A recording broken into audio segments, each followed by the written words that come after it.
Ano nga ba yung propaganda? Lagi nating naririnig yung propaganda na yan. Black propaganda. Ang propaganda po ay impormasyon o ideya na ikinakalat po yan ng isang grupo ng mga tao o gobyerno.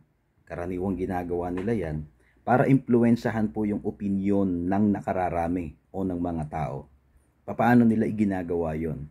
Meron silang impormasyon o detalye dun sa impormasyon o idea na itinatago nila at sadya nilang hindi sinasabi sa mga tao o dun sa nakararami para sumunod doon sa propaganda o sa binubuo nilang idea.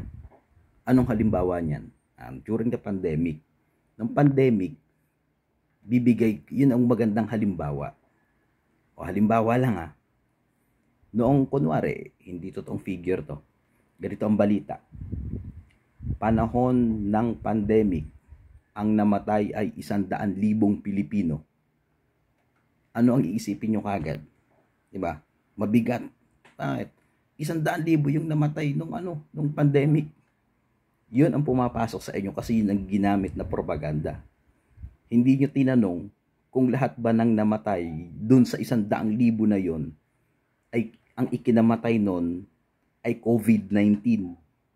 Pero andun yung idea, totoo yun, na maraming namatay at ang namatay ay 100,000 during the pandemic. Diba? Pero ang idea ninyo at dumating sa utak ninyo, namatay yung 100,000 na yun dahil sa COVID. Pero ang totoo, hindi naman. Dahil may namatay dun sa asthma, may namatay dun sa aksidente, may inatake sa puso.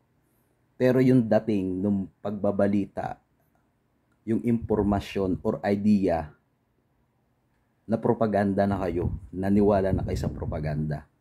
Ganun yun. Diba? So, be mindful.